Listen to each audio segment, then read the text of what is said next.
Well, hello there.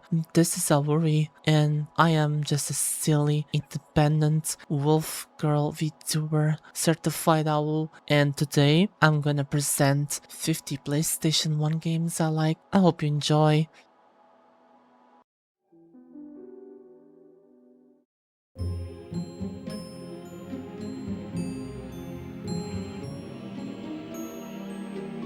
In a time long ago, there lived in the kingdom of Gallowmere a sorcerer named Zarok. MediEvil is one of those PS1 games that immediately stands out because of its atmosphere and style. The gothic fantasy world has this weird mix of creepy and goofy that gives the game a ton of personality, and Sir Daniel Fortescue is still one of the most recognizable PlayStation characters because of it. What makes the world memorable is how creative the world feels. Every level has its own identity, from haunted graveyards to giant pumpkin fields, and the visuals still have that classic Tim Burton style even today. The soundtrack also does a lot of heavy lifting. It constantly switches between eerie and playful, which perfectly matches the game's tone. Combat is simple but satisfying enough for the time, especially with the variety of weapons, although the controls can definitely feel clunky by modern standards. The camera is probably the game's biggest flaw too. Some platforming sections become harder than what they should be because of awkward angles and stiff movement, but despite that, MediEvil still feels incredible and unique, and its charm carries the entire experience from start to finish. Oh, goodbye, sir.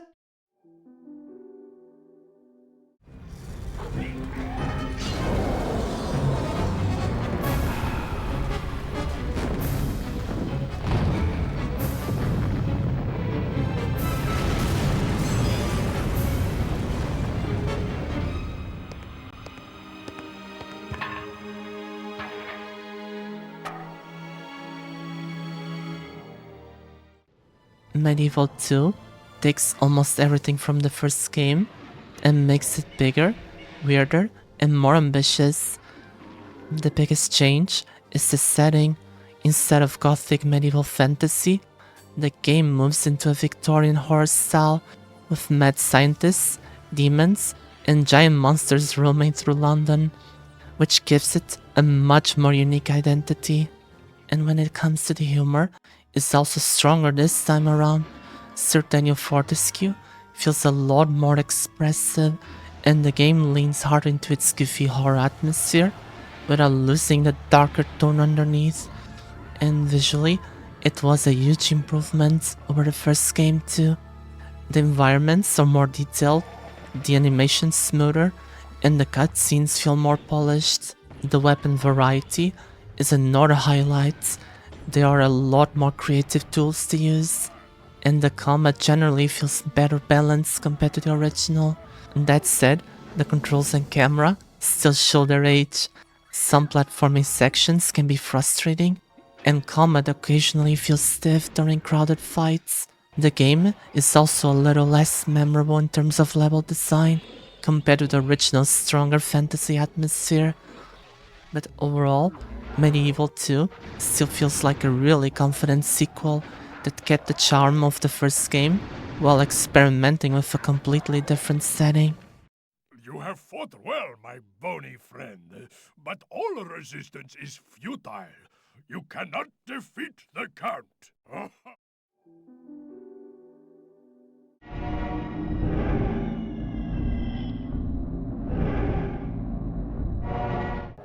Legacy of Kain's Reaver still feels incredibly ambitious for a PS1 game. The world design alone was way ahead of its time, with large interconnected areas that felt closer to a dark fantasy Metroidvania than a traditional action game. What really made the game special though was the shifting between the material and spectral realms. It wasn't just a visual gimmick either, since entire environments would physically transform around you to solve puzzles and progress through the world. Raziel is also one of the strongest protagonists from that era. His design, voice acting, and constant conflict with Kain gave the story a much darker and more serious tone. The voice acting in general is honestly amazing for a 90s game. The dialogue still sounds theatrical and memorable even today. Atmosphere is probably the game's greatest strength though, especially about Nosgoth. Everything feels dead, cursed and decaying, and the music and visuals sell that perfectly. The biggest downside is the combat. It works, but it can feel very repetitive pretty quickly, especially once the enemies constantly revive unless you finish them in specific ways. The ending is also infamous for feeling abrupt because of the cut content during development, but even with those flaws, Reaver still feels like one of the most creative and atmospheric games on the original PlayStation.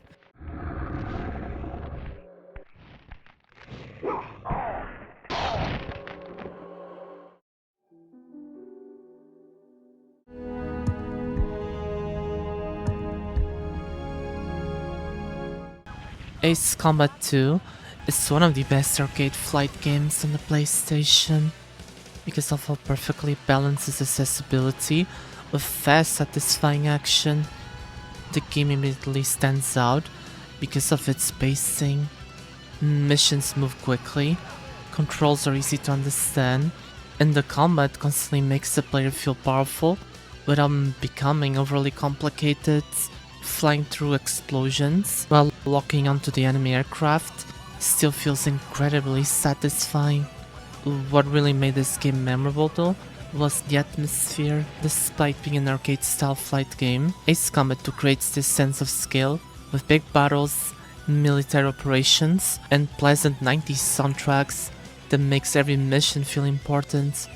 Like, my goodness, the soundtrack is so good. I love it, so majestic.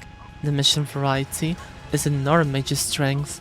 The game constantly changes objectives and environments, which keeps the pacing fresh from start to finish. The game also looks very impressive for a PS1 game.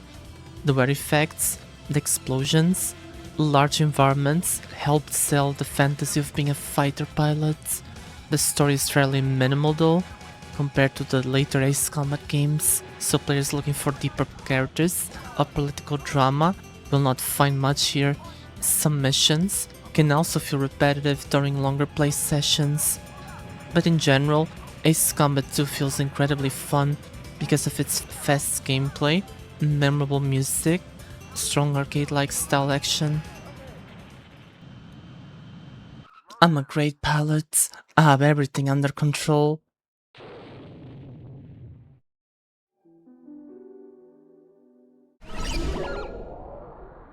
Ace Combat 3 Electrosphere was one of the most ambitious games on the PlayStation, especially if you play the full Japanese version, the fan translation. What made the game stand out was how different it felt compared to most flight games at the time. Instead of focusing on military action, Ace Combat 3 dives into cyberpunk themes, artificial intelligence, corporate warfare, and digital reality in a way that honestly felt years ahead of its time. The storytelling is probably the game's biggest strength as well. The Japanese version included fully voiced anime cutscenes, branching paths, multiple endings, and major story decisions that completely altered missions and alliances throughout the campaign. So if you plan on playing this game, please listen to me, do not play the Western version of it. Try to find a way to play the Japanese translated version, because the Western version is gutted. It's bad. But now continuing with the review, that structure gave the game a huge amount of replay value, and it made the world feel much more complex and believable. The atmosphere is another massive highlight as well. The futuristic cities, advanced aircraft, and electronic soundtrack create a tone that feels completely unique compared to the rest of the series. Gameplay still feels great too.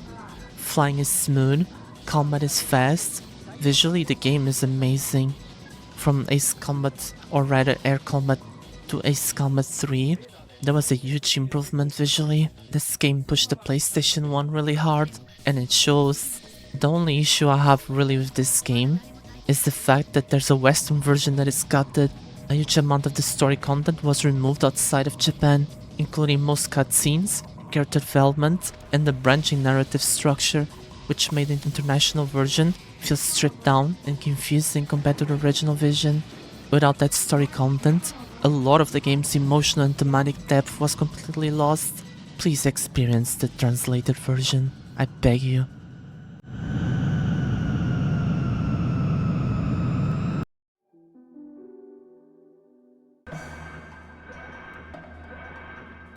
Nah, just kidding.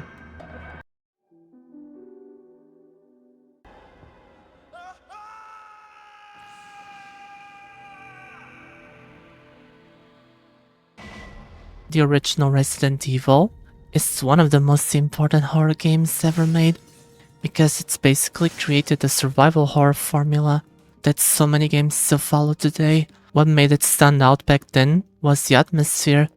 The Spencer Mansion feels isolated, mysterious, and constantly unsettling, and the fixed camera angles actually help build tension by limiting what you can see. Resource management is also a huge part of why the game works so well. Every bullet matters, healing items are limited, and even deciding what to carry becomes part of the strategy. The pacing deserves a lot of credits too. The game slowly introduces new enemies, puzzles, and areas in a way that constantly keeps the player uneasy without overwhelming them. The cheesy voice acting and dialogue have also become iconic over time. Even though some of it sounds ridiculous now, it honestly adds to the game's charm and identity. Oh, Barry! That was too close. You were almost a Jill sandwich. You're right. Barry, thanks for saving my life. Whoa! What is it? What? Oh! Oh no! Sorry, I didn't mean to do that. You must be from the Bravo team. The controls are definitely the hardest thing to go back today though. Tank controls and fixed cameras can feel awkward for modern players, especially during combat. Some of the puzzles are also a bit tricky without the guide. Despite its age, Resident Evil still feels tense, memorable, and incredibly influential, even decades later.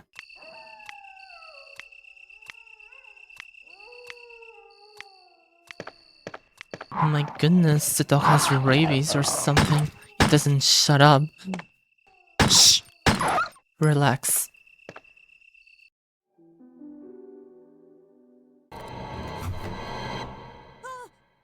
Wait! Don't shoot! Get down!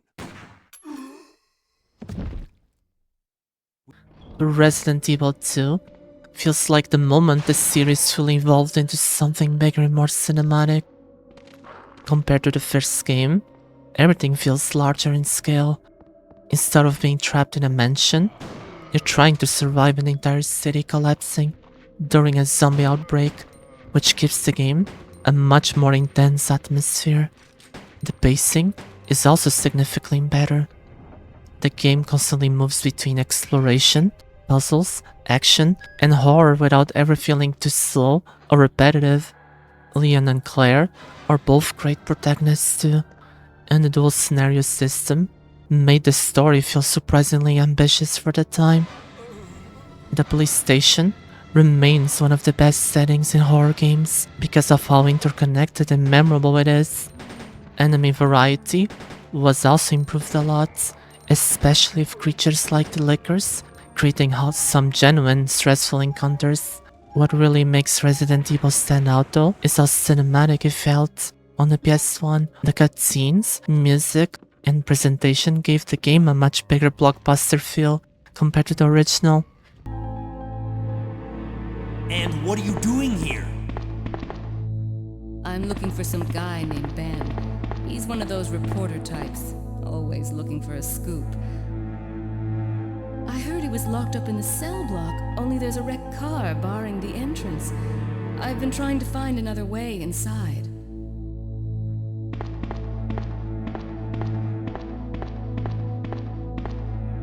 work together, we can move this thing. Give me a hand here, will you? The controls still show their age, of course, especially for newer players unfamiliar with tank controls. Some sections can also become a little easy once you understand enemy placement and resource management, but overall, Resident Evil 2 feels like one of the greatest survival horror games ever made.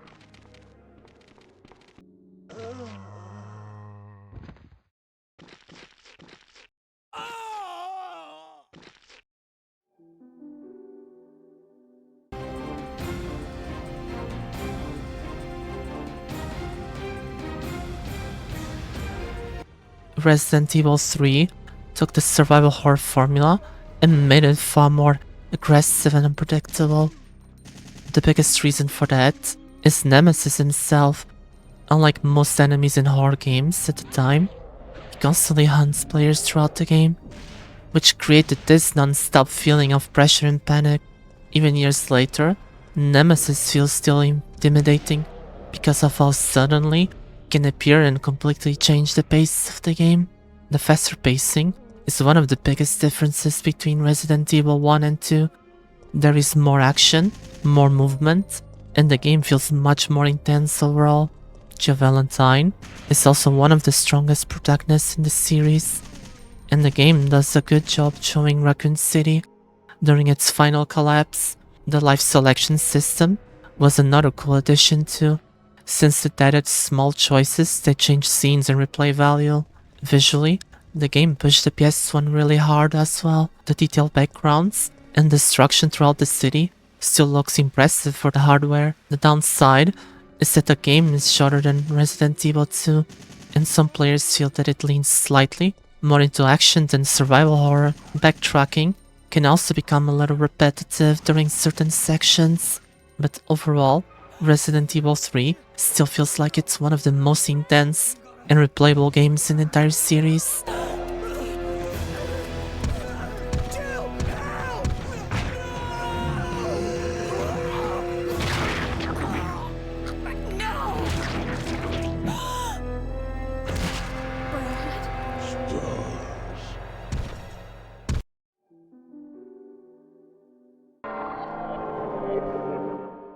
Alundra is one of the best action RPGs on the PlayStation, yet it often gets overlooked when people talk about the system's classics.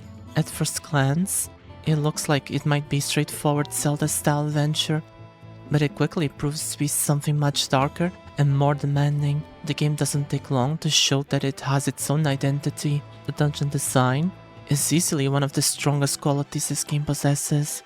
The puzzles can be surprisingly tough, and the game does a great job of introducing new ideas throughout the adventure so the experience never feels stale. Solving a particular difficult room is generally satisfying. What really sets Alundra apart is how the story unfolds. Themes like death, grief, fear, and despair are woven throughout the game, giving it a tone that feels far heavier than most colorful PS1 RPGs. The dream sequences are especially memorable, adding a layer of psychological horror that stands out today. Combat is quick and responsive, and platforming elements add extra variety to the dungeon exploration. Although I do think they should have balanced a bit the combat. From what I understood, the Japanese version was a bit easier, but I digress. Both mechanics work together well and help keep the gameplay engaging from start to finish. Its biggest weakness is the occasional difficulty spike. Some puzzles are so difficult that progress can come to a halt, and a few platforming sections can be frustrating because they demand very precise timing. The translation can be a bit spotty at times, especially knowing that it got a bit censored in some areas. Even with those issues, Alundra remains one of the most rewarding action RPGs on the PlayStation, and it's well worth playing for someone looking for a darker, more challenging adventure. You should really play this game. I think this one might even be my favorite PlayStation 1 game. I always loved games like Landstalker, so this one is a big must.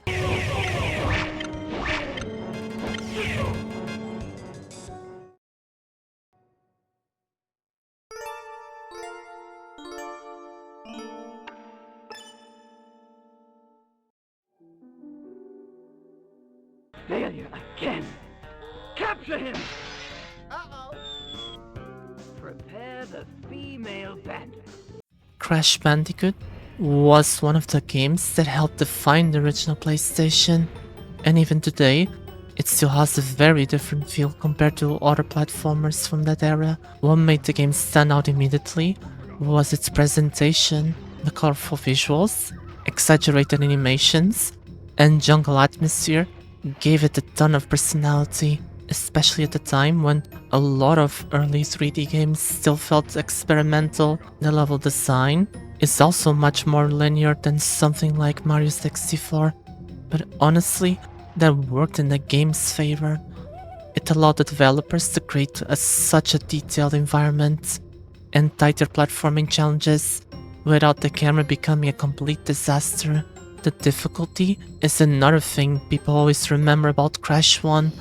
Some levels are generally brutal, especially later on, and the precise jumping, combined with limited visibility, can make certain sections really unforgiving. But that challenge also made the game satisfying to master.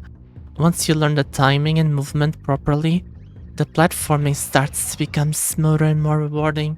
The soundtrack deserves credit too, because it perfectly matches the energy of the game.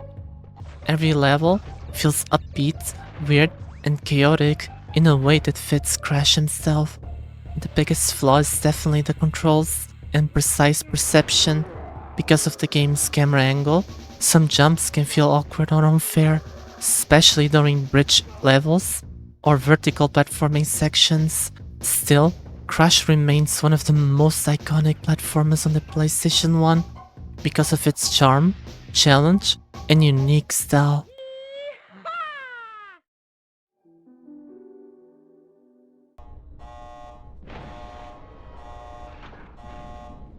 Crash Bandicoot 2 feels like the point where the series finally figured itself out. Compared to the first game, almost everything feels smoother and more refined.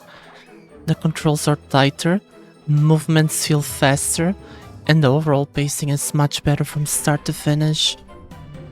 One of the biggest improvements was the hub world structure. Instead of forcing players through a straight line of levels, the warp room system made progression feel more relaxed and replayable.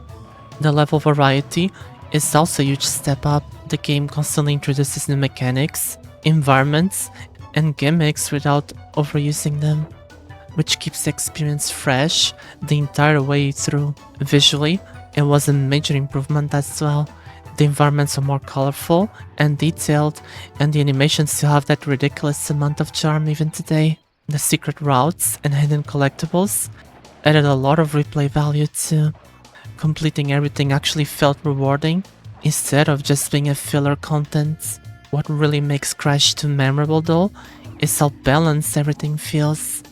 It keeps the challenge from the first game, but removes a lot of frustrating parts that made certain sections feel unfair. The downside is that some backtracking for collectibles can become repetitive, especially when trying to fully complete the game, and a few vehicle sections also feel weaker compared to the main platforming levels, like the polar bear and jetpack areas. But overall, Crash 2 still feels like one of the best examples of a sequel improving nearly every part of the original game. Hell yeah, bully the polar bear.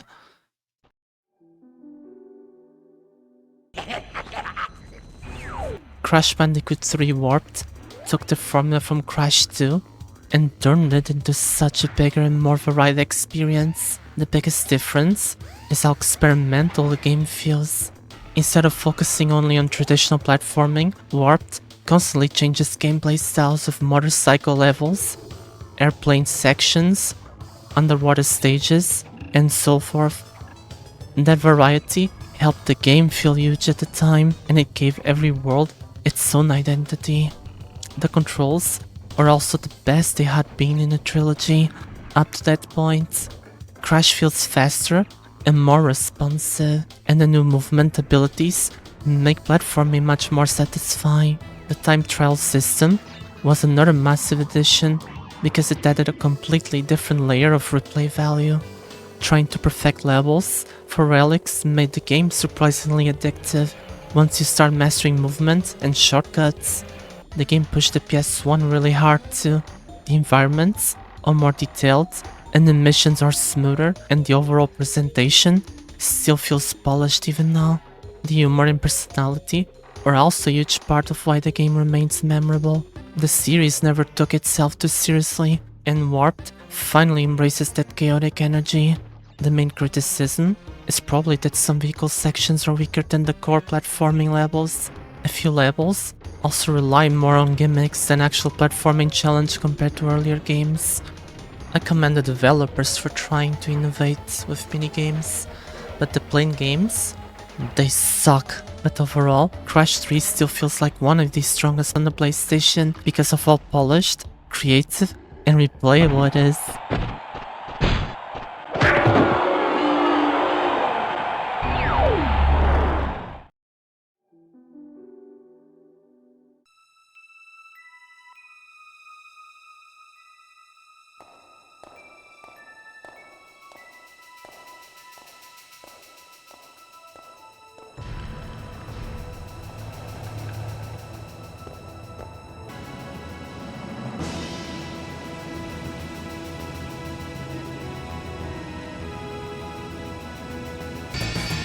Final Fantasy VII is one of the most influential RPGs ever made, and even decades later, it still feels special because of how ambitious it was for its time.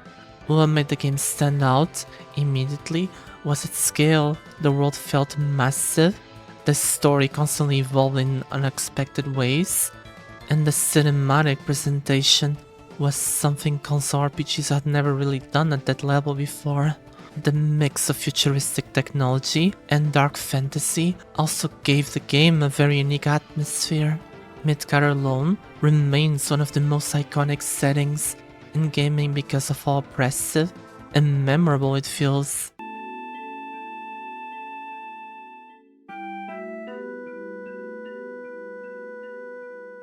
Characters are another huge reason the game became so legendary. Cloud Strife, Tifa Lockhart, and Sephiroth are still some of the most recognizable RPG characters ever made. The material system was also brilliant because it gave players a huge amount of customization without making the game overly complicated.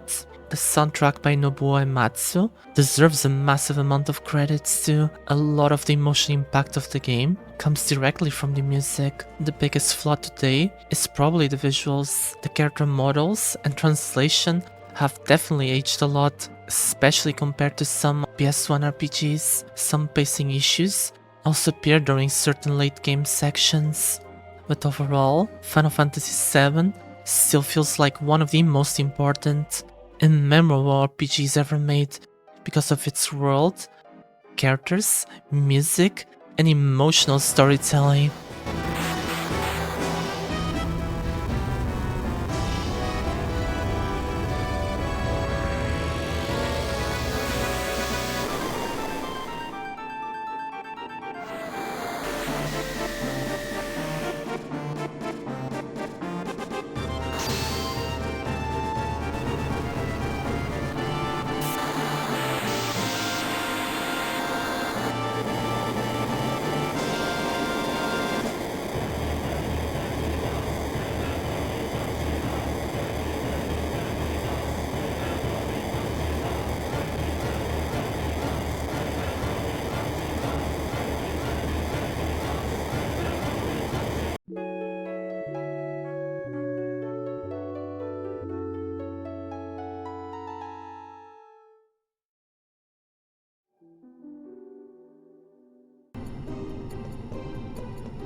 Final Fantasy IX feels like a celebration of classic Final Fantasy, and that is exactly why so many people still love it today. Compared to the more futuristic style of Final Fantasy VII and VIII, Final Fantasy IX returns to the traditional fantasy settings, filled with castles, airships, black mages, and medieval-inspired cities, which gives the game a timeless atmosphere. What really makes the game special though is the cast of characters. Almost every party member feels memorable, and the story gives them surprisingly emotional and personal arcs throughout the adventure. Vivi stands out because of all the game and those themes like identity, mortality, and purpose throughout his storyline. The world itself also feels incredibly alive.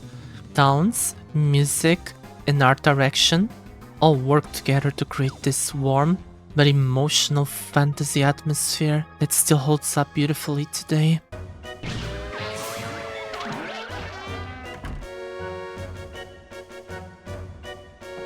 The active time battle combat system is more traditional compared to Final Fantasy VII, but the ability system tied to equipment adds a nice layer of progression and customization. The soundtrack is another huge strength too.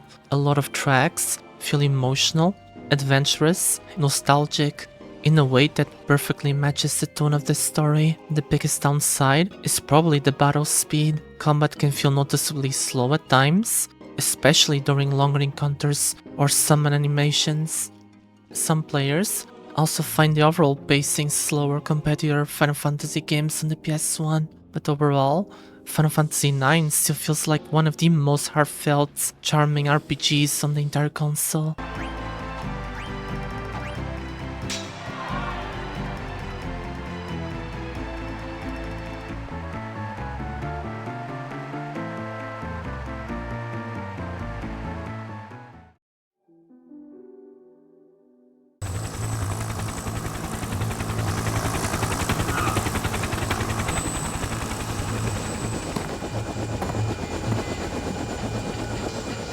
And now let's talk about Tekken 3. It's still considered one of the greatest fighting games ever made, and honestly, it is easy to see why even today. Compared to the earlier Tekken games, everything feels dramatically faster and smoother, movement is more responsive, combos flow better, and the sidestepping mechanics make fights feel more dynamic and aggressive. The roster is also one of the strongest parts of the game.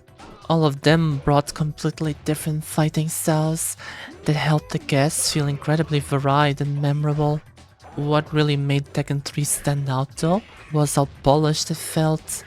The animations were smoother, the controls also tighter, and the pacing of the matches feel almost perfect for both casual players and competitive play. The game also had a surprising amount of content for a PS1 fighter. Modes like Tekken Force and Tekken Ball added a lot of replay value outside standard versus matches. Visually, it pushed the PlayStation extremely hard too. Character models, lighting, and animation quality were generally impressive for the hardware at the time. The soundtrack also deserves credit because it gave every stage a distinct atmosphere without becoming distracting during fights.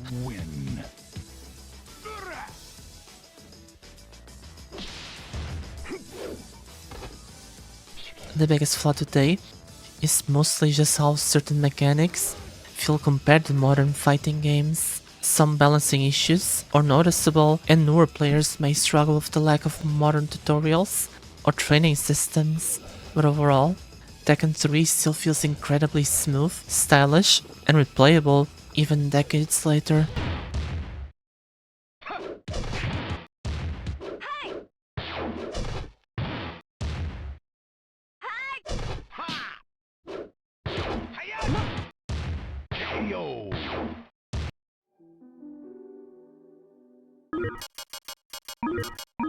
Castlevania, Symphony of the Night, grabs you within the first hour and never really lets go. The shift away from the old level-based structure ended up being one of the best decisions the series ever made. Rather than moving from stage to stage, you're free to wander through Dracula's castle, uncovering shortcuts, hidden rooms, and entirely new sections as you gain abilities. There's always a constant sense of curiosity, because the game is always dangling something just out of reach. Finding a new relic or transformation never feels like checking a box. Every upgrade opens more of the castle and gives a reason to revisit places that looked fully explored a few hours ago. A lot of credit goes to the castle itself. Every area is its own character, Whether it's marble galleries, caverns, or the giant clock tower, the game keeps introducing new sights without making the world feel disconnected. Combat also holds surprisingly well. The amount of weapons, spells and equipment available means there's plenty of room to experiment. The music's another reason the game is stuck with people for so long. Nearly every area has a track that fits perfectly, and there are several songs that fans can recognize within seconds.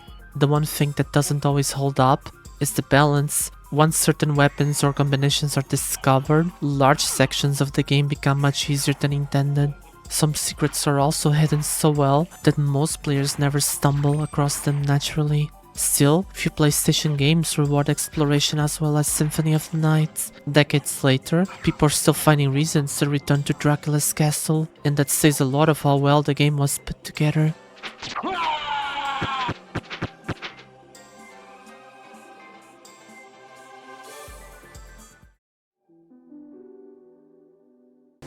Nice logo, bro.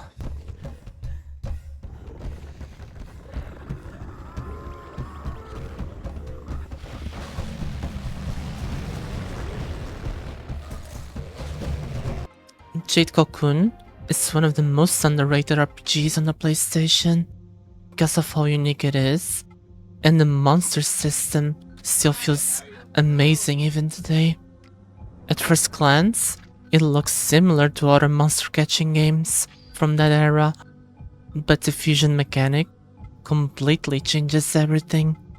Instead of just collecting creatures, you constantly combine them, which creates new forms, new abilities, and surprisingly, deep customization for a PS1 RPG. The atmosphere is also a huge part of why the game stands out. The world has this quiet, almost dreamlike feeling, helped a lot by its art direction and music. A lot of the designs were actually influenced by Katsuya Kondo from Studio Ghibli. You can really feel that style in the environments and creature designs. When I wear this ring, somehow I feel at peace. I hope it helps you too. Well, take care, okay? So much happened all at once today. I'm worn out. The story is more personal and emotional than most games, especially compared to RPGs on the system. The biggest flaw is probably the combat pacing. Battles can feel a bit repetitive after a while, and the dungeon structure starts to feel grindy during longer sessions. The game is also pretty short compared to other RPGs from that era, but even with those issues, Jade Cocoon still feels creative and memorable. In a way, a lot of monster RPGs don't.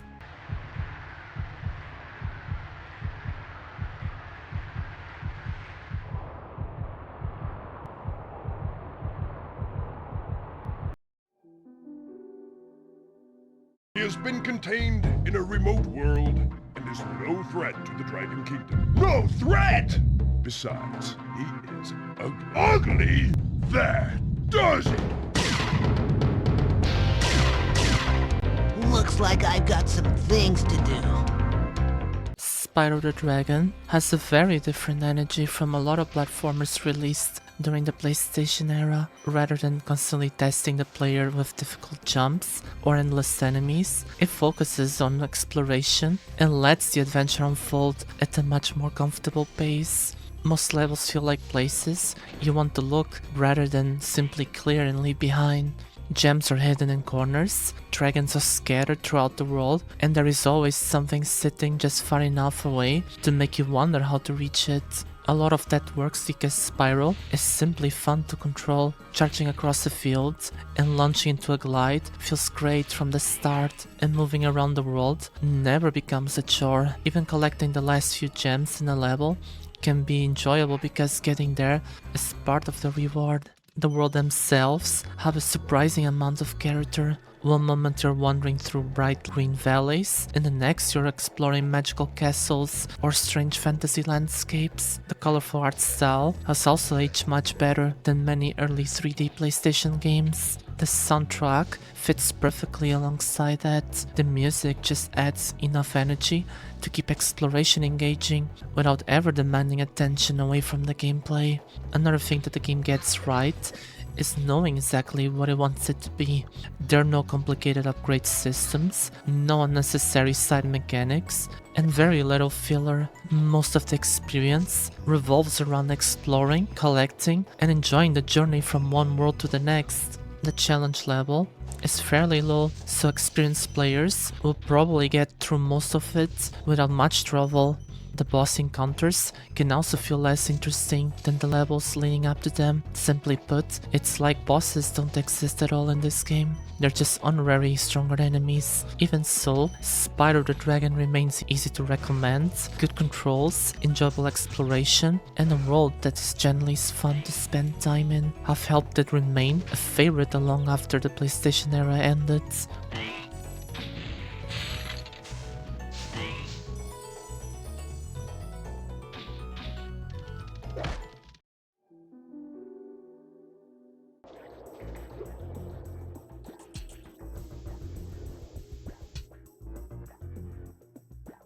Spyro 2 feels like the moment the series evolved from a simple platformer into something much bigger and more ambitious. Just like the evolution of Crash 1 to Crash 2, Spyro was its moment too.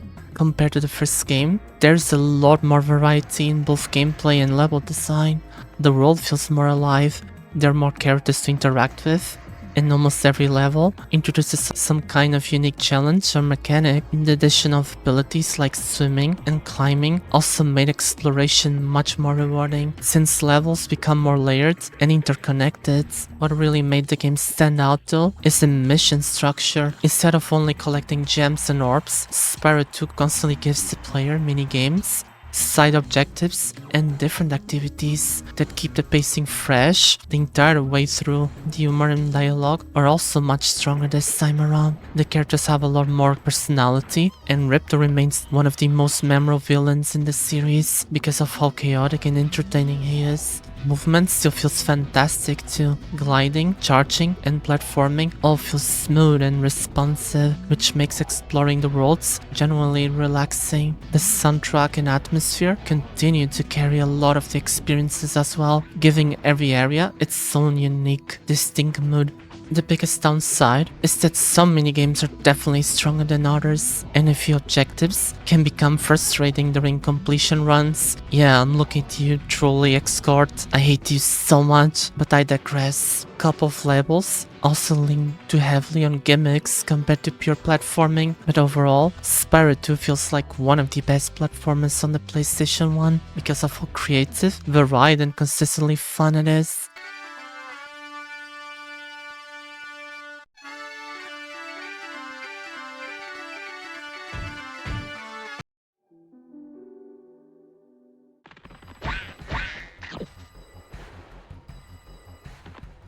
Spyro 3, Year of the Dragon.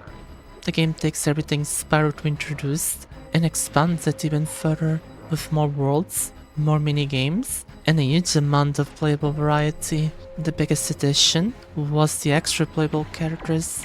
Characters like Shayla, Bentley, and Agent 9 all have completely different playstyles, which help the game feel constantly fresh from beginning to the end. Some of those gameplay styles work better than others, but overall, they gave the game a much larger sense of scale compared to the earlier titles. The level design is also extremely creative. Almost every stage introduces new mechanics or objectives, and the game rarely feels repetitive because it constantly changes things up. It's one of the most impressive PS1 platformers. The environments are colorful, detailed, and filled with personality, and the animation work still holds up surprisingly well. The humor is another reason the game remains memorable. The series fully embraces its goofy tone, and the characters and dialogue make the world feel energetic and fun throughout the entire adventure. The soundtrack continues to be fantastic as well, helping every world feel unique and memorable. The biggest criticism is probably that the game sometimes relies too much on minigames and side activities instead of focusing on Spyro's core platforming. A few of the alternate characters section can also feel slower or less polished compared to playing Spyro himself, but overall, Spyro 3 still feels like one of the most ambitious and replayable platformers on the original PlayStation. And now, my goodness, this skate level, I love it so much. You guys need to try it out. You can make a game out of it.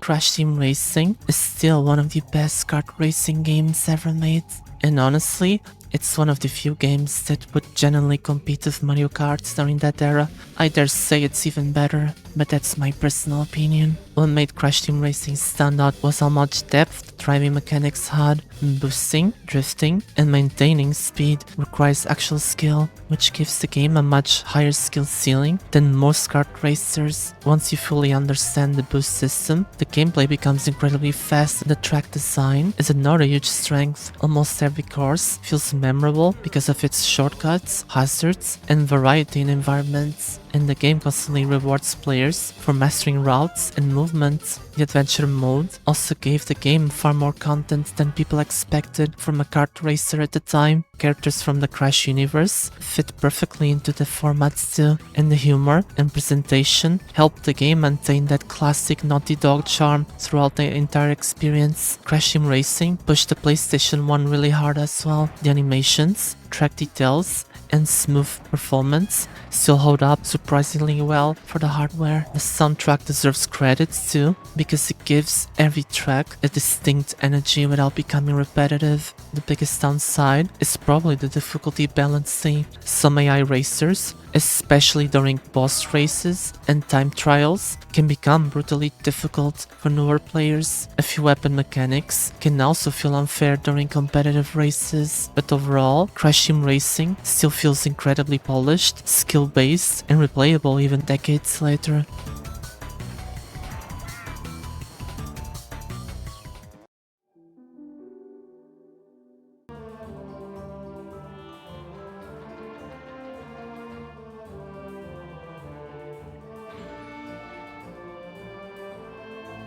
Treasures of the Deep is one of the most underrated games on the PlayStation because of how unique and atmospheric it feels even today. It looks like a simple underwater exploration game, but the mix of treasure hunting, combat, and horror elements gives it a surprisingly distinct identity. This game is memorable, so is its atmosphere. Exploring dark underwater caves, shipwrecks, and ruins creates this constant feeling of isolation and tension that very few games on the PlayStation 1 capture properly. The lighting and environmental effects were impressive for the hardware too. Murky water, limited visibility, and eerie sound design helped make exploration feel genuinely immersive. The soundtrack deserves a lot of credit as well, because it constantly shifts between calm exploration and unsettling tension depending on the situation. Gameplay is slower compared to most action games from that era, but that actually works in the game's favor because it makes exploration more deliberate and dangerous. The underwater combat can feel surprisingly stressful too, especially when larger sea creatures start appearing in tighter areas. The biggest flaw is definitely the controls. Movement can feel awkward at first, especially during combat or precise navigation sections. Mission objectives can also become repetitive during longer play sessions, but overall, Treasures of the Deep still feels incredibly unique because of its atmosphere, exploration, and almost horror-like underwater tension.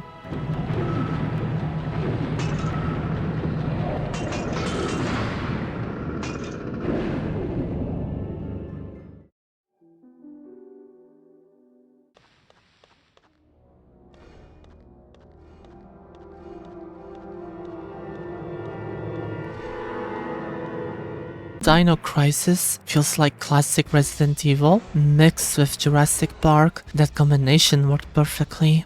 Even though it uses a lot of survival horror ideas from Resident Evil, the faster and more aggressive enemies completely changes the experience. The dinosaurs are much more unpredictable than zombies, which makes encounters feel chaotic and stressful in a way that was pretty much unique at the time. Regina is also a great protagonist. She has a lot more personality and confidence compared to the survival horror characters from the era. The atmosphere is another huge strength. The research facility feels cold, isolated, and dangerous, and the soundtrack constantly builds tension during exploration. One of the smartest changes was the real-time environments too. Unlike the pre-rendered backgrounds from Resident Evil, Dino Crisis used fully 3D environments, which made the world feel more immersive and dynamic. The puzzle design is generally solid, although some sections slow the pacing down a little too much. The biggest frustration is probably the backtracking, combined with respawning enemies, since it can occasionally become annoying rather than tense. The controls also still carry some of the stiffness from the older survival horror games, but overall, Dino Crisis still feels like one of Capcom's most creative PS1 games, and one of the best dinosaur games ever made.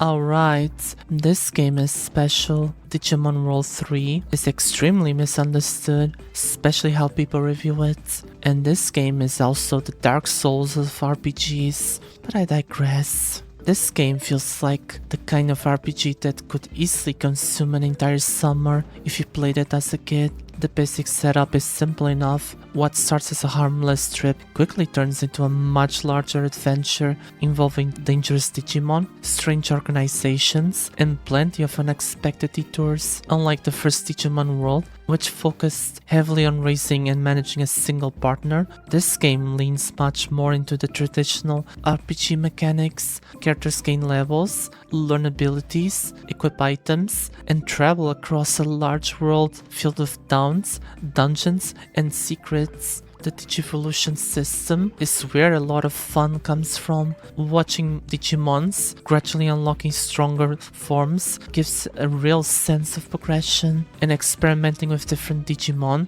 becomes a huge part of the experience. There is also surprisingly amount of content packed into the game. New areas keep opening up, optional activities appear, and it often feels like there's always another objective waiting around the corner. The downside is that the pacing can be rough, backtracking happens frequently, and there are sections where the players spend a lot of time traveling between locations that they already visited. Grinding can also become necessary, especially during some of the tougher stretches later in the game. And oh boy, you won't need that much grinding with how much backtracking you'll be doing. You'll suffer a lot of this game. If you love JRPGs, and if you're really feeling like, oh, I want a hard one, a really hard game, play this one. You won't be disappointed. But yeah, despite those frustrations, Digimon World 3 remains a favorite for many fans of the franchise. The combination of RPG progression, Digivolutions, and a genuine large adventure gave it a scale that few licensed games managed to achieve on the PlayStation.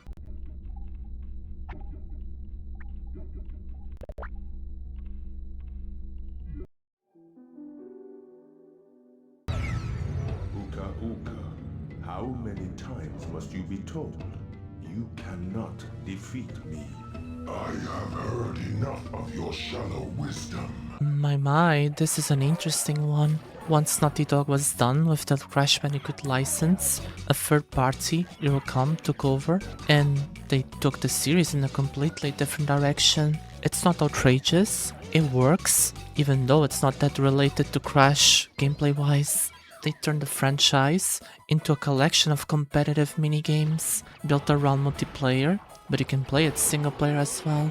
That idea ended up working better than a lot of people expected. The minigames are easy to understand within seconds, which means matches can also start immediately, but they become much more competitive once everyone knows what they're doing. A simple round can quickly turn into people targeting each other. Stealing a win at the last second or arguing over who got robbed is still very funny today. Modes like Polar Push which by the way, it was a stroke of genius. That game mode is so funny. And Tank Wars are a big reason the game stuck around. The Crash theme helps a lot as well. Familiar characters, colorful arenas, and exaggerated animations gives the game a playful feel that fits perfectly with the chaos happening on screen. The controls are also straightforward, which is important for a game like this. Most players can jump in without needing a lengthy explanation, making it the kind of game that works well at parties or family gatherings. Things become a little less exciting when playing alone, though the adventure mode stretches the available content quite a bit, and before long, you'll be repeating the same activities with tougher requirements attached to them. The AI opponents can be another source of frustration. Some challenges feel less like a test of skill and more like a battle against opponents that suddenly become far more aggressive than expected. Even with those shortcomings, Crash Bash is still remembered fondly by many PlayStation fans. Wins.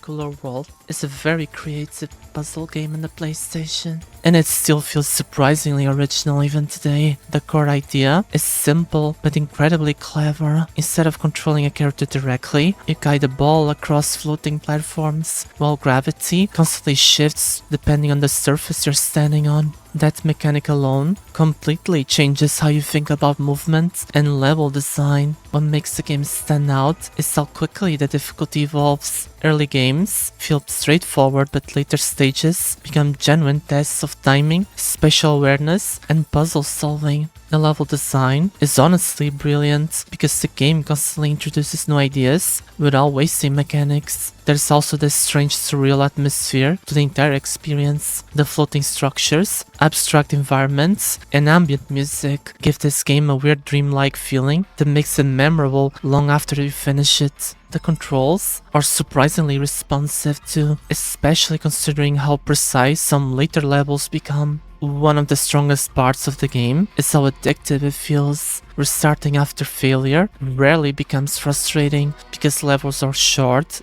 and experimentation is encouraged. The biggest downside is definitely the difficulty spikes. Some stages become brutally challenging later on, especially with strict movement sections and hidden collectibles. The camera can also occasionally make judging jumps harder than it should be, but overall, Kula World still feels incredibly unique because of its creative mechanics, smart level design, and strangely hypnotic atmosphere.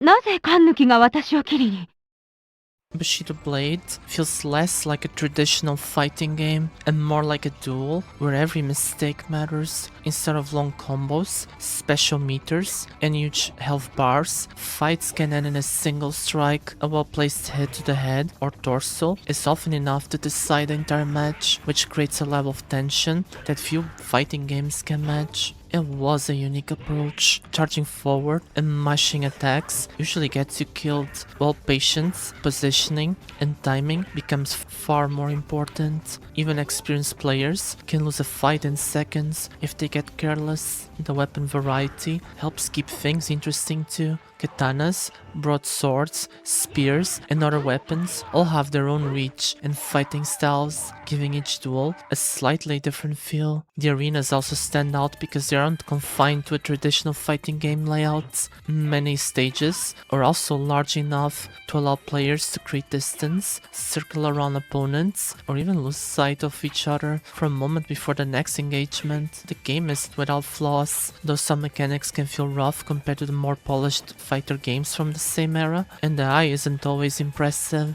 Players looking for a deep combo system or competitive tournament-style gameplay may also find it too unconventional. Even so, Bushido Blade remains memorable because of how different it feels. Few games capture the attention of a sword fight, and that unique approach helped it stand out from almost every other fighter on the PlayStation. さすがだな。この腕ならお前に任せよう。球種は外しておきました。ご無事で。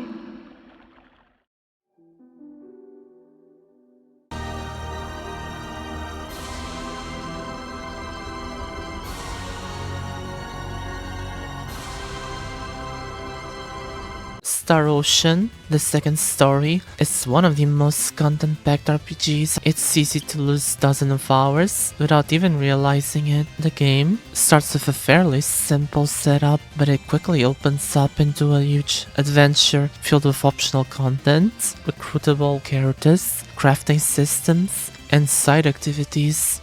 One of the coolest features is the dual protagonist system. Choosing between Cloud and Rena changes certain scenes and perspectives, which gives the game extra replay value from the start. The combat also stands out from other RPGs of the era. Instead of turn-based battles, fights happen in real time, making encounters feel much faster and more active. There is also a huge absurd of customization. Players can cook, craft equipment, create items, and unlock various skills, often leading to systems that feel surprisingly deep for a PS1 RPG. The character interactions are an amazing highlight. Private actions allow party members to interact outside the main story, helping the cast feel more believable and giving players a reason to care about them. The issue though is that the systems can be overwhelming. There are so many mechanics and hidden features that new players may not fully understand everything that the game has to offer during a first playthrough. The story is also not quite memorable as the biggest RPGs on the platform. Even so, Star Ocean, the second story, remains one of the deepest and most replayable RPGs on the PlayStation, thanks to its combat, customization, and massive amount of content. This game is also remade on Steam. You should grab it there instead of playing the PlayStation 1 version.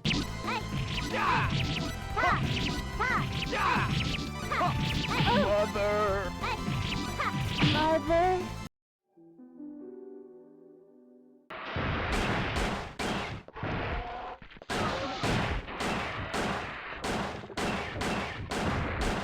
Dino Crisis 2 took a completely different direction from the first game and became a much faster, action-focused experience. Instead of slow survival horror, the game focused heavily on combat, combos, and constant movement, and honestly, it feels surprisingly modern because of how fast the gameplay is. Killing dinosaurs quickly while chaining points together makes the game almost feel arcade-like at times, which gives it a really unique identity compared to the other PS1 action games. The pacing is probably the game's biggest strength. There is barely any downtime. The game constantly throws new enemy types and set pieces at the player.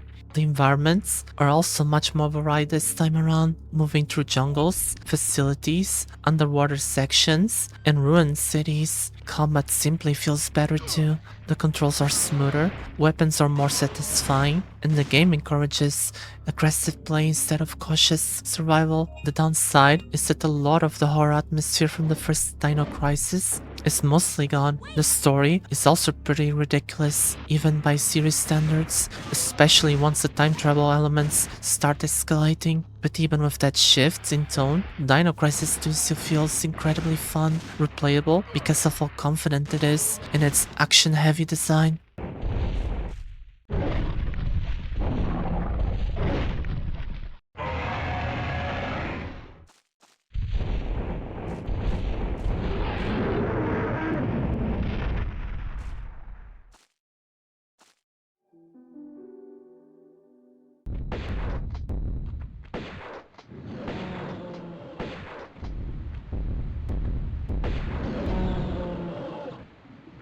The original Tomb Raider was one of the first games that really made 3D exploration feel massive and immersive. Each part of that comes from the level design. The tombs feel enormous, filled with hidden paths, vertical platforming, traps, and puzzles that constantly make you stop and figure out your surroundings instead of just running forward. There is also this strong sense of isolation throughout the entire game. Most of the adventure is spent alone in underground ruins and structures, and that atmosphere gives Tomb Raider a completely different tone compared to modern action games. Lara Croft becoming iconic also makes sense once you play it. She felt confident, athletic, and independent in a way that stood out heavily during the 90s. Movement takes some time getting used to it because the game is built around precision, aka tank controls. Let's go. Jumps, climbing, and positioning all felt structured almost like solving environmental puzzles rather than fast platforming. The soundtrack being used sparingly helps a lot too. Long stretches of silence mixed with ambient cave sounds make exploration feel tense without the game constantly trying to force action. Combat is probably the weakest part overall. Most fights boil down to jumping around while auto-locking onto enemies, so encounters can start feeling repetitive later on. The controls also have aged quite a bit, especially for players unfamiliar with tank movement. Even with that, Tomb Raider still feels incredibly important because of its atmosphere, exploration, and groundbreaking approach to 3D adventure design. Right, now I'd better take off these wet clothes.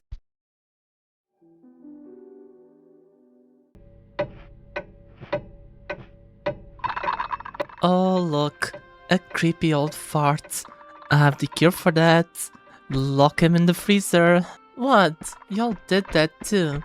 Tomb Raider 2 feels like a sequel that understood exactly what players loved about the original game, and then they tried to make everything bigger. The first thing most people notice is the variety. Instead of spending most of the adventure inside tombs and caves, Lara travels through locations like Venice, offshore oil rigs, shipwrecks, Tibetan monasteries, and ancient ruins. That variety helps. The game feels like a glove spanning adventure rather than a single expedition. Exploration is still at the heart of the experience though. The levels are huge, packed with secrets, hidden routes, environmental puzzles, and platforming challenges that constantly rewards players for paying attention to their surroundings. The sense of scale is also much larger than before. Some areas feel massive for a PS1 game, and simply figuring out where to go next often feels like part of the challenge. One of the biggest changes is the increased focus on combat. Human enemies appear far more frequently than in the original game. I dare say too frequently, in fact, and Lara has access to a much larger selection of weapons. Encounters feel faster and more action-oriented, which gives the game a different energy compared to the more lonely, quieter atmosphere of the first Tomb Raider. That change is gonna depend on a personal preference. Some players love the added action, while others miss the isolation and loneliness that made the original game feel so unique. Well, since I'm an introvert, I like the loneliness that the first game provided.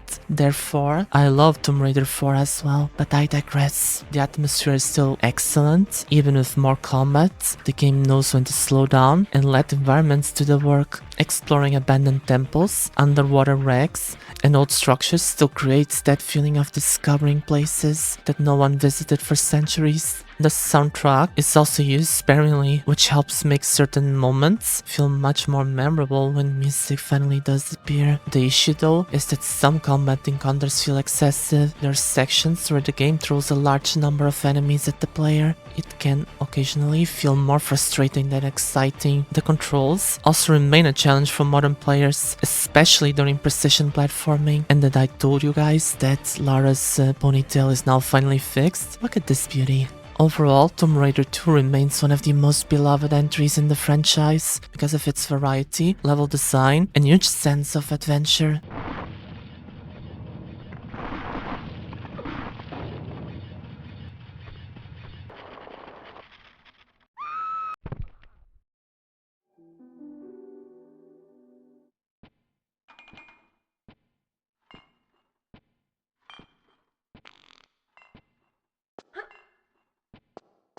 Nah, I'm not changing your diapers. Bye bye.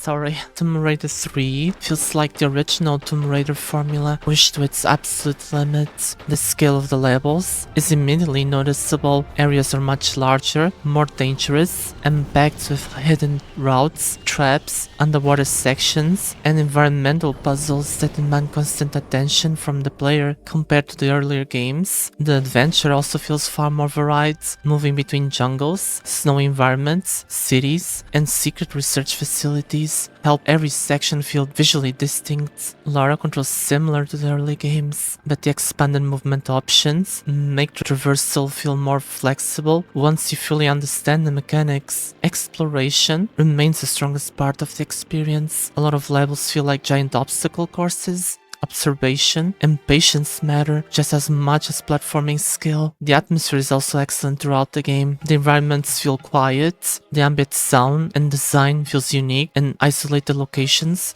give Tomb Raider 3 a lonely adventure tone that fits the series perfectly. It's also a good looking game in the PlayStation 1, especially considering the scale of some environments. The difficulty can become extremely punishing though, like seriously. If you ever feel like a Souls-like game, like let's say Elden Ring is easy, I have the right game for you to humble you a bit. Play Tomb Raider 3 and you'll see what's good for you. The game has hidden traps, difficult jumps, and unclear progression. Makes certain sections frustrating even for experienced players. The controls also remain very stiff for modern standards, especially during precision platforming, but despite that, Tomb Raider 3 still feels ambitious and rewarding because of its level design, atmosphere, and huge sense of adventure. This place is a busy history.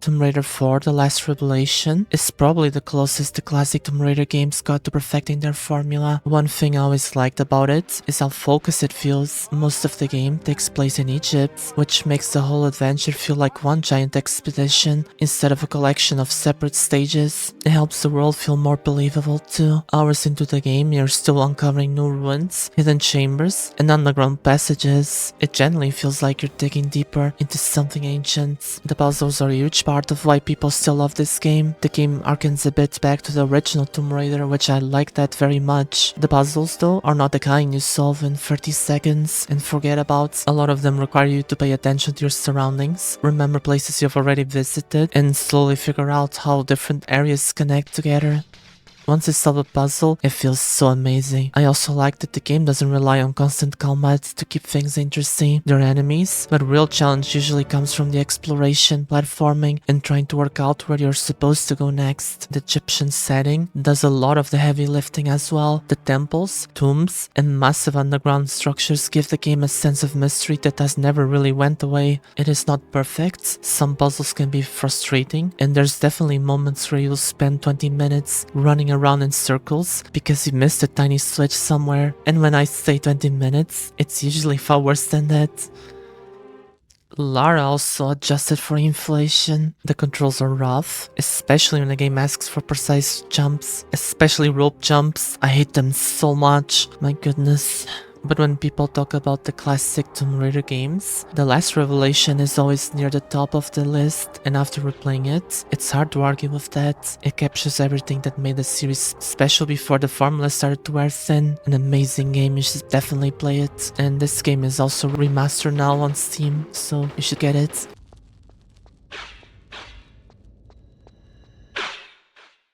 Ayo.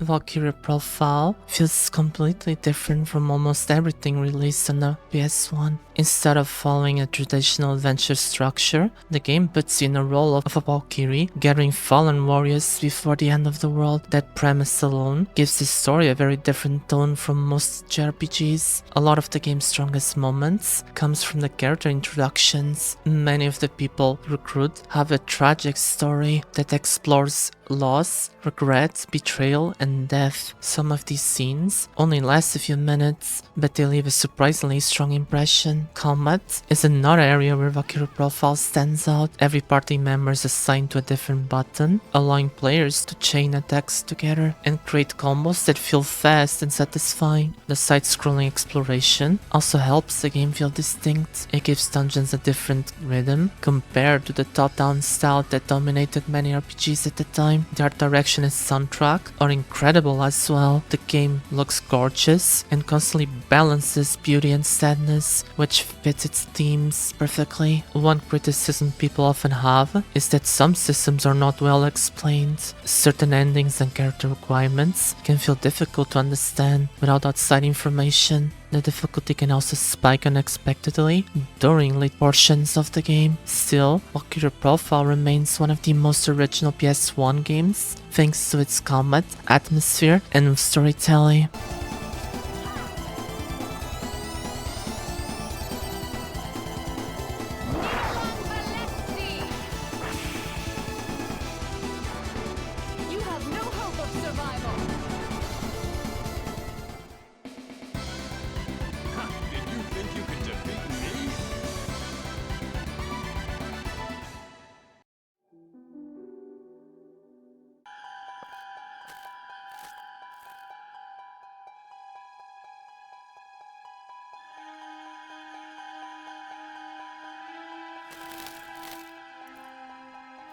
Vagrant Story feels like a game that was years ahead of its time. Instead of trying to be a traditional RPG, it combines dungeon exploration, weapon customization, strategy, and storytelling into something that feels unique more than 2 decades later. The setting plays a huge role in that. The city of Liamont feels dark, mysterious, and full of history. Every location looks like it has a story behind it. The world feels amazing in the way that many fantasy games struggle to achieve. That I also told you that this game shares the same universe as Final Fantasy XII. Well, it does. It's pretty unique. I love it. But going back to the description of this game, combat takes some time getting used to it. Instead of simply selecting attacks from a menu, players target different body parts and chain attacks together in real time.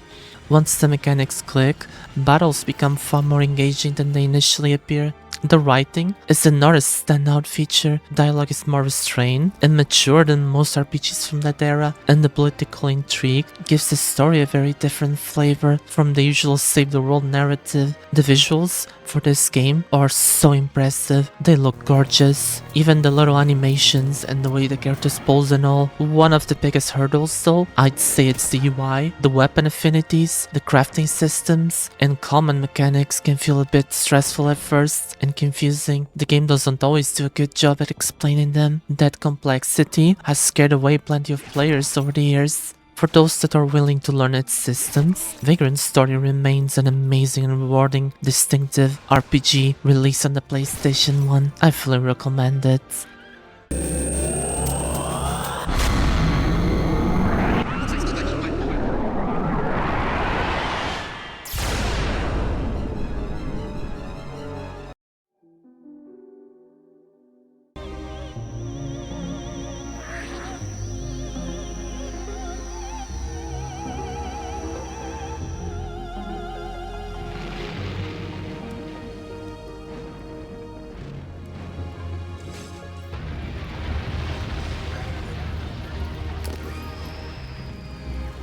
Parasite Eve sits in a really interesting space between survival horror and RPGs, and that combination helped it stand out almost from everything else in the PlayStation.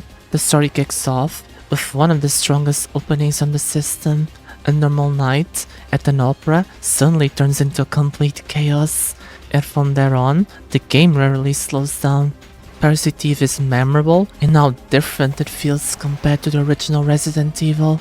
Instead of the focus being entirely on resource management and scares, it mixes horror with RPG progression, characters gain levels, equipment can be upgraded, and the combat happens in a semi-real-time battle system that feels still unique today. Aya is also one of the strongest protagonists from that era. She's competent, believable, and carries the story without feeling overdramatic. Atmosphere-wise, it's another reason why people still remember the game. Walking through empty streets, abandoned buildings, and strange biological nightmares creates a constant feeling that something is deeply wrong. It's one of Squaresoft's most impressive looking PS1 games. Character models, cutscenes, and effects all looked incredible at the time.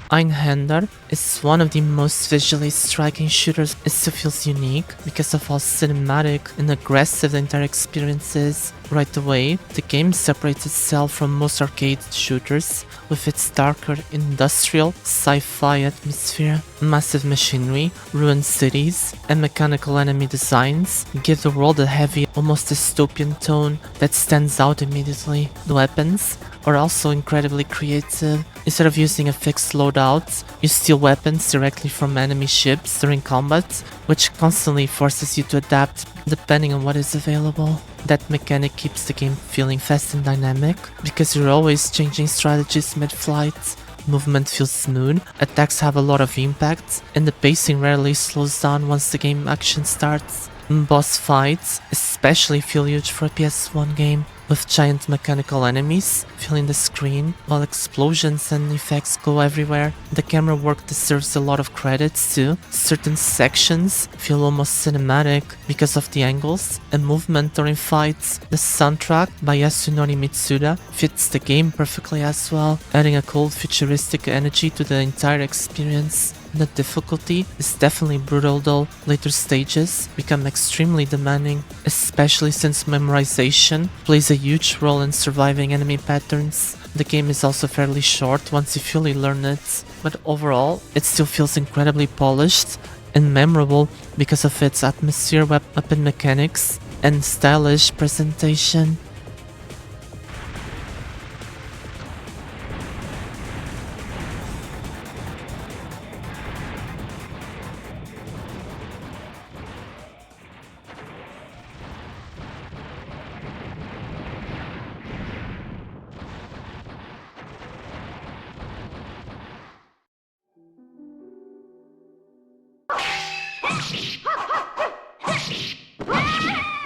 Out of the ring.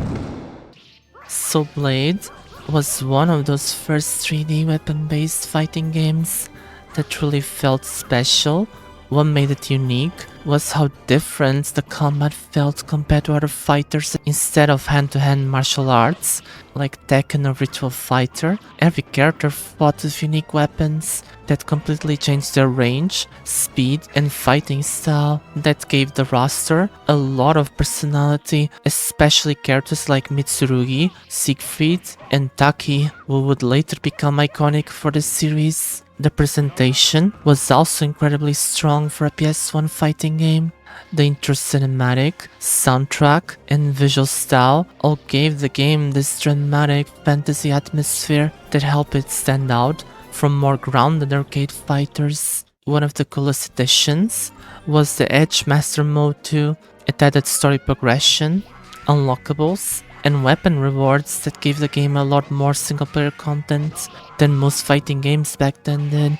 The combat itself feels pretty satisfying because of the emphasis on spacing, timing, rather than pure combo execution. The biggest issue today is that the movement and animations can feel a bit stiff. compared to the later Soul Calibur games. Some balance problems are also pretty noticeable once players fully learn the roster, but overall, Soul Blade feels incredibly important because it laid the foundation for one of the best weapon-based fighting game franchises ever made.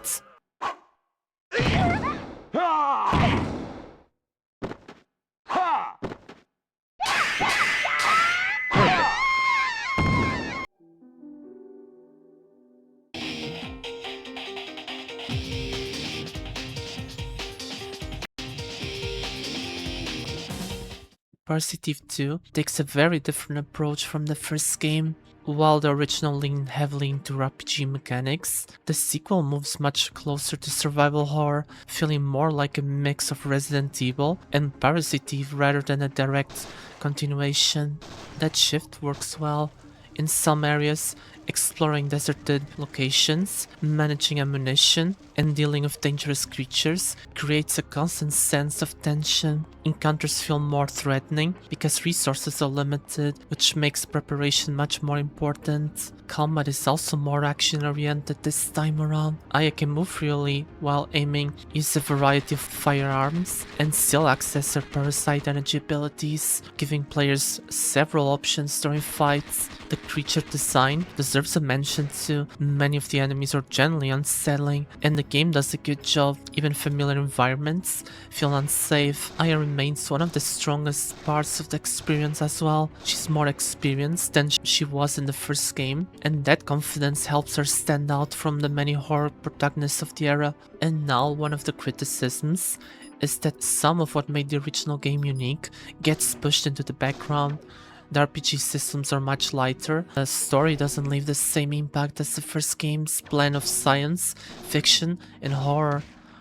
The pacing can also feel uneven in the few sections, especially during parts that involve backtracking. Even so, Parasite Eve II is still an enjoyable survival horror game. It may not be exactly what fans expected from a sequel, but it delivers a tense combat, memorable enemies, and a different take on Parasite Eve's formula.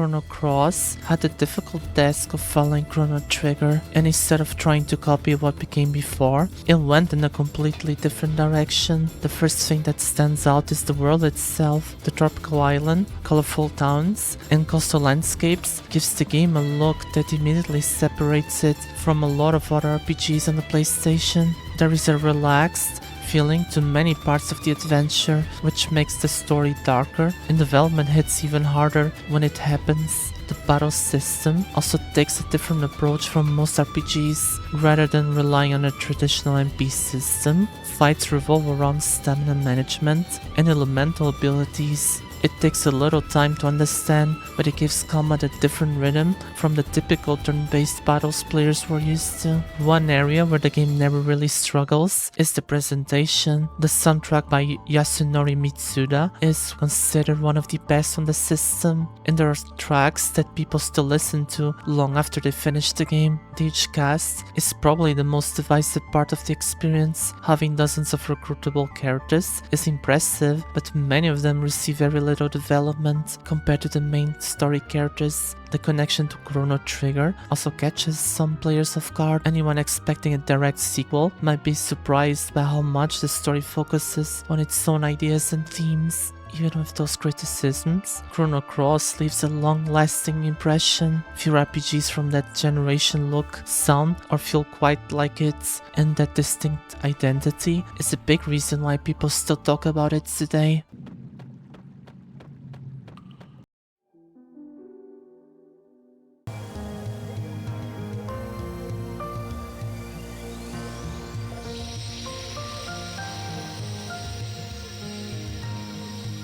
The Legend of Dragoon arrived during a period when RPG fans were spoiled for choice, which probably explains why it spent years living in the shadow of some of its competition. What immediately catches attention is the battle system. Instead of selecting an attack, waiting for the animation to finish, players have to time button presses during combat to extend combos and deal more damage. It gives battles a more active feel and helps regular encounters stay engaging throughout the adventure. And the Dragoon transformations are amazing. Turning characters into armored warriors with powerful magic attacks gives major fights a sense of scale and provides some of the game's most memorable moments. And a little secret for you guys, but I love mecha. I think it's so cool. So it's a big plus. The story follows a fairly traditional fantasy structure, but it does a good job building its world over time. New regions, ancient conflicts, and larger threats are gradually introduced. The game looks amazing. Character models, spell effects, and pre-rendered backgrounds often look impressive, especially during larger combat sequences. The soundtrack is also pretty unique and fits the adventure well, helping important scenes land with more impacts. The pacing can be uneven at times. Certain sections move quickly while other ones drag longer than it necessary. The translation is another area where the game shows its age, with dialogue that can feel awkward in places. Despite those shortcomings, The Legend of Dragoon remains an easy game to appreciate.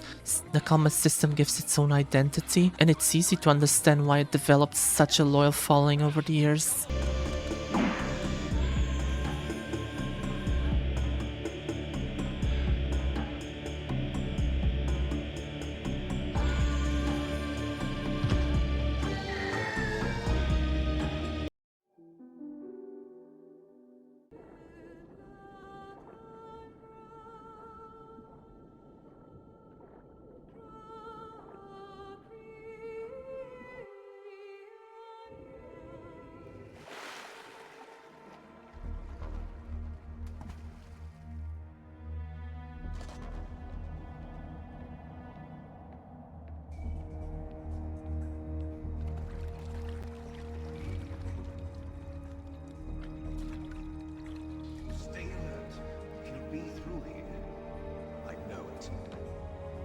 To swat down a couple of bothersome flies.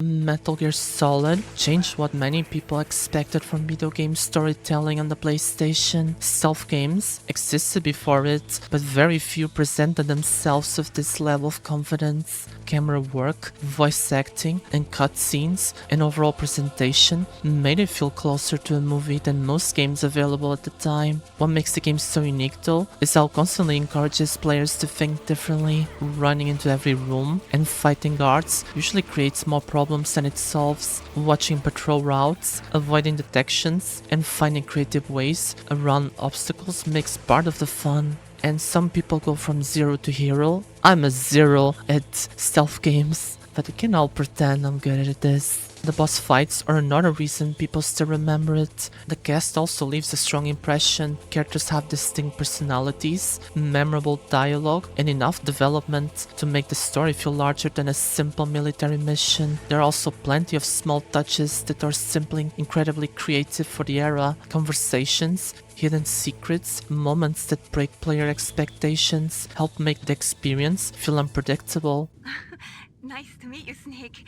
It's an honor to speak to a living legend like yourself.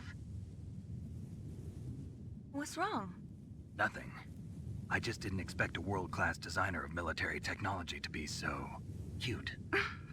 You're just flattering me. No, I'm serious. Well, I know I won't be bored for the next 18 hours. Come on. I can't believe I'm being hit on by the famous Solid Snake. Some parts haven't aged perfectly, the controls can feel restricted by modern standards, and backtracking occasionally slows the pacing. A few gameplay sections also rely on trial and error more than they probably should. Even with those issues, Metal Gear Solid remains one of the PlayStation's defining games. The combination of stealth, storytelling, and memorable set pieces helped create an experience that felt unlike anything else on the system.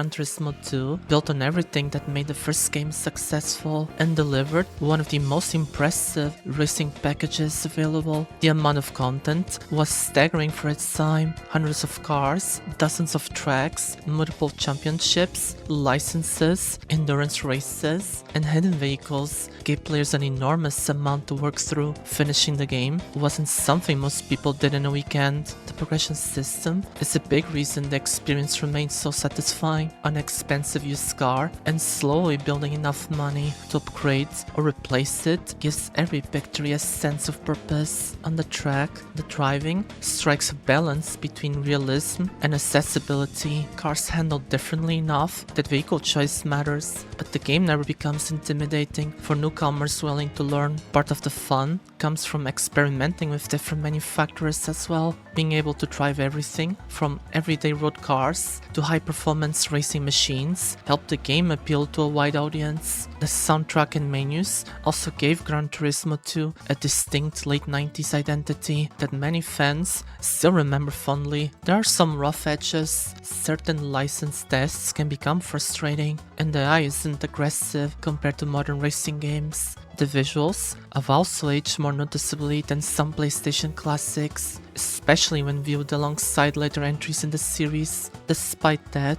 Gran Turismo 2 remains one of the most defining racing games on the system. The sheer amount of content, combined with its rewarding progression, made it easy to spend hundreds of hours chasing the next car or championship.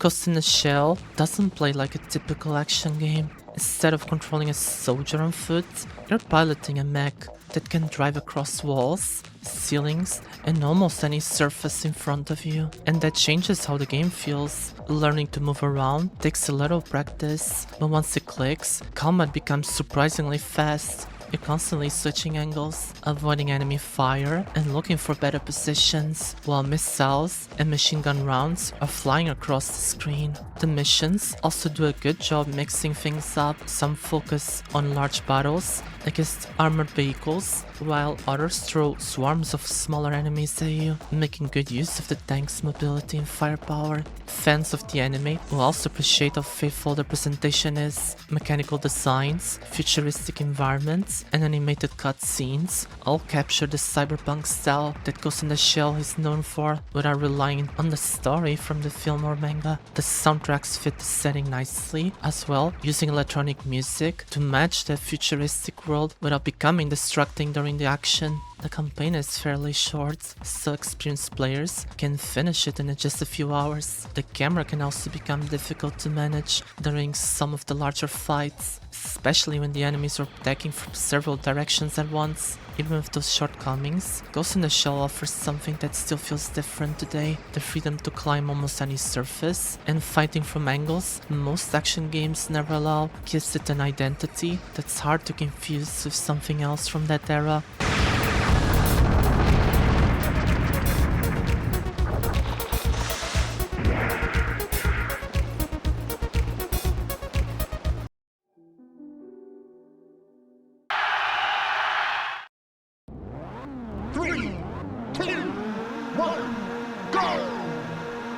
Ridge Racer Type 4 has a style that immediately sets it apart.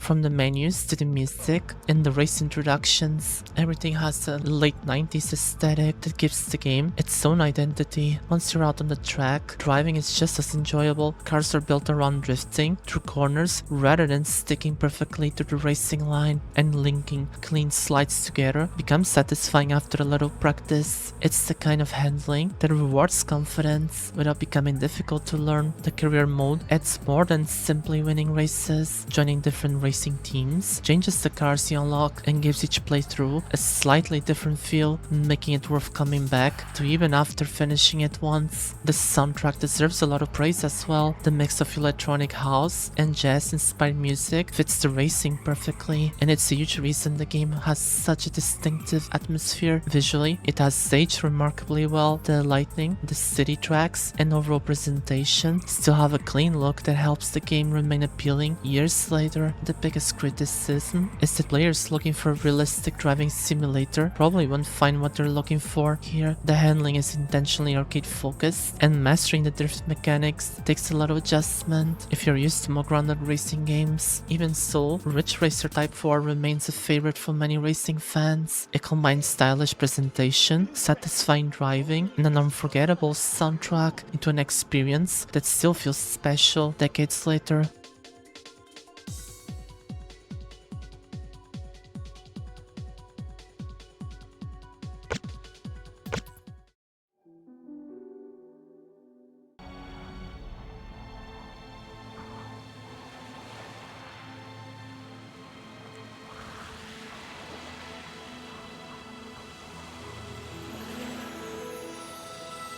Xenogears isn't afraid to aim higher than most RPGs from its era, and that's what makes it so memorable for many players. The story starts fairly straightforward, but it quickly grows into something much larger. It explores religion, psychology, politics, and identity without treating those ideas like simple background themes. There are moments where it feels more like a science fiction novel than a traditional RPG. The characters benefit from that approach as well. They aren't just there to fill out the party, and many of them go through meaningful changes as the story unfolds. By the end of the adventure, it's easy to understand why the cast is still talked about today. Combat is split between battles on foot and fights inside giant gears, which helps keep the gameplay from becoming repetitive. The gear battles also add a real sense of skill during some of the game's biggest moments. The soundtrack by Yasunori Mitsuda ties everything together, whether the story is quiet or building toward a major confrontation. The music always feels like it belongs, and my goodness, it's been doing a hell of a job. It's like the second or third time I mentioned him already. The biggest disappointment about the game comes near the end. Development issues force much of the second disc to rely on narration instead of gameplay, and it's obvious that parts of the original vision had to be cut. Even so, Xenogears remains one of the most ambitious RPGs of its generation. It has rough edges, but the story, characters and ideas it explores have helped it earn a reputation that it has lasted for decades.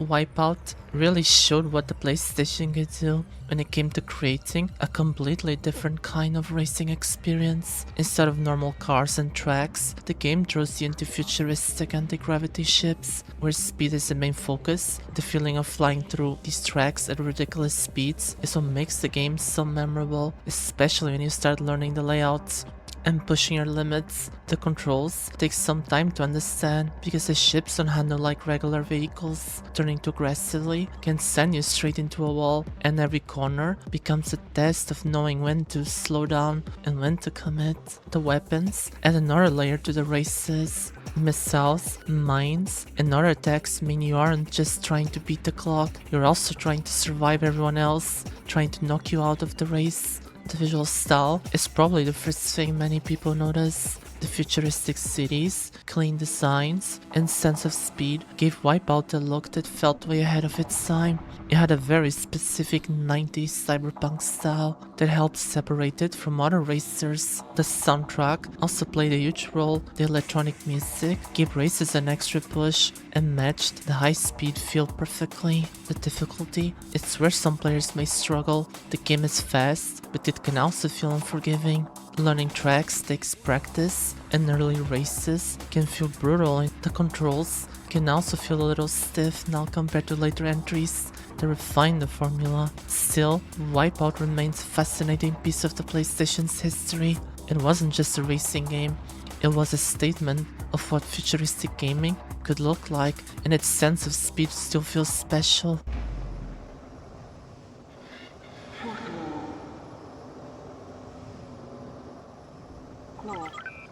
Engaged.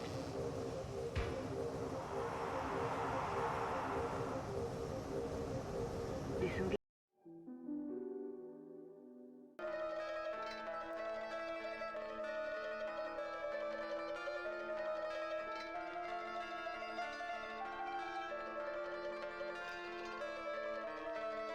Silent Hill takes a very different approach to horror than many of its contemporaries, and that difference is a huge reason it left such a long-lasting impression. Rather than rely on constant jump scares or action, the game focuses on making players feel uncomfortable. The town itself feels wrong the moment you arrive. Empty streets disappear into thick fog, strange noises echo in the distance, and it always feels like something could be waiting just beyond your view. The fog became one of the game's defining features, but it ended up helping the atmosphere enormously.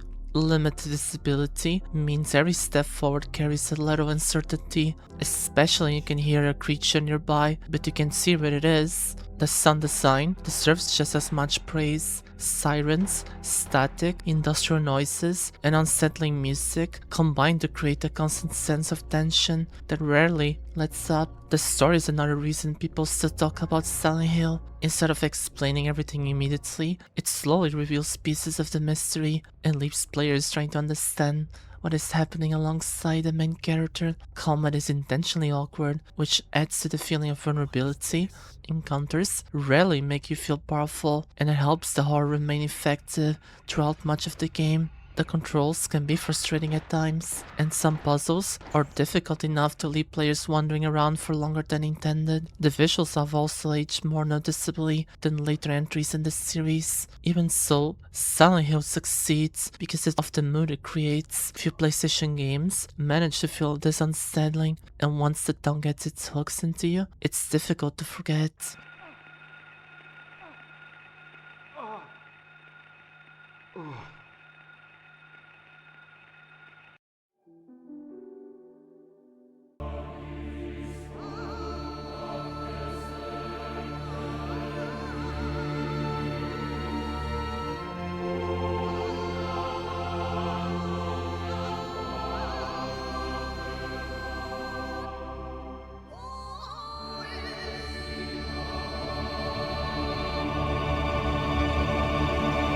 Suikoden II earns its reputation almost immediately. Within the first few hours, it becomes clear that it isn't just another fantasy RPG about defeating an evil force and saving the world. The conflict feels personal from the start. Much of the story revolves around friendship, loyalty, and consequences of war. And those themes give the narrative far more emotional weight than many games from the same era. One of the most enjoyable parts of the game is recruiting characters. Building an army from over 100 possible allies feels like a gimmick at first, but it ends up becoming one of the few reasons people get so attached to the world. The main cast is strong as well, and it's special the relationship between central characters. Their choices and struggles drive much of the story forward, and several moments still hit surprisingly hard years later. Combat remains easy to pick up, but there's enough flexibility through party buildings and rune customization to keep things interesting throughout the adventure. The visuals are fairly simple compared to some of Square's RPGs, but the sprite work has aged well. Cartoon animations are full of personality, and large battles manage to feel important despite the hardware limitations. The game isn't perfect. Certain sections move very fast, and a few recruitable characters don't get much development beyond their introduction. Still, Suikoden II is remembered for a reason. Few RPGs on the PlayStation tell a story of this much heart, while also giving players such a large world to invest in.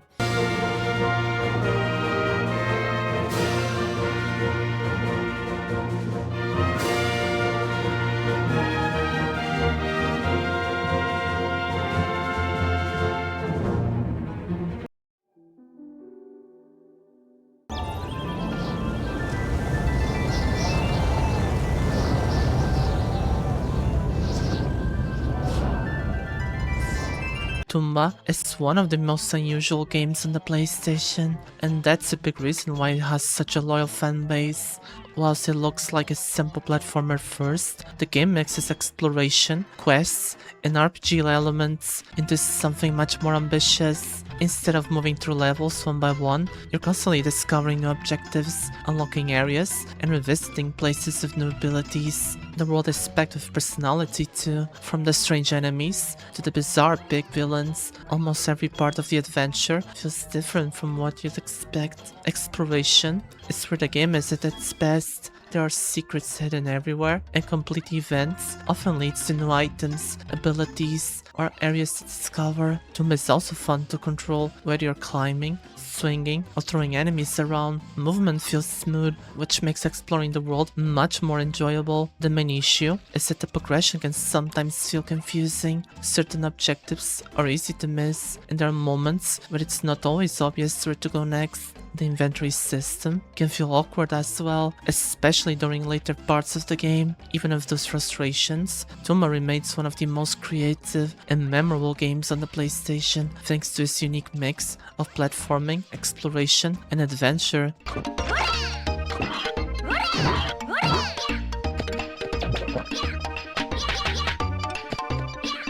And now a little bit of storytelling. So, I'm recalling the first time I ever played a PlayStation, or ever owned one. So my dad used to be a gamer, and before I was born, he owned a few consoles, a Master System, a Mega Drive, which is basically a Genesis in North America, and I really was curious. And my dad just basically handed me over his first two consoles, which I played them a lot as a child. I remember playing Sonic the Hedgehog and a few other games. And as I grew up a bit, he gave me a PlayStation 1. I have so many fun memories of playing it and playing the Saturn as well because I own both consoles. And at one point, my mother just threw away all the games I had for the Saturn. What a shame. I had so many. I still feel so sad about it. And I started like playing more on the PlayStation. It was good. It was really fun. I really loved like visiting my grandma and just basically playing on the console there. And as time went by, I would bring with me like a little bag that I could take all the games with me. And I threw away many of the cases because I had a bag for the CDs. I'm very fond of these memories. Another one I had would be my grandpa just sitting next to me and watching me play games, and then he wanted to try them too. And that's it. Those are 50 PS1 games that I personally recommend. First of all, thank you so much for watching. If you made it all the way to the end, I genuinely appreciate you spending your time with me. This has been one of the biggest projects I've ever worked on. It took me almost 2 months to record, write, edit, play the games, and put everything together. So seeing this video finally finished feels really rewarding. I was honestly pretty nervous about how people would receive it because I put a lot of myself into it, but I hope you enjoyed watching it as much as I enjoyed making it. Of course, there are so many incredible PS1 games that it couldn't fit into the list of just 50. So I'd love to hear what some of your favorites are. Let me know in the comments what games you think it deserved this spot, or which hidden gems more people should try. If this video does well and you'd like to see more, I'd love to make a PS2 version with the usual Awoorii spin. The PlayStation 2 is another console that is incredibly special to me, and I think it would be a lot of fun. If you enjoyed the video, feel free to leave a like, subscribe if you'd like to see more comfy gaming content, and maybe share the video with someone who loves the original PlayStation as much as we do. Thank you so much for watching, take care of yourselves, and I'll see you all in the next one. Bye bye.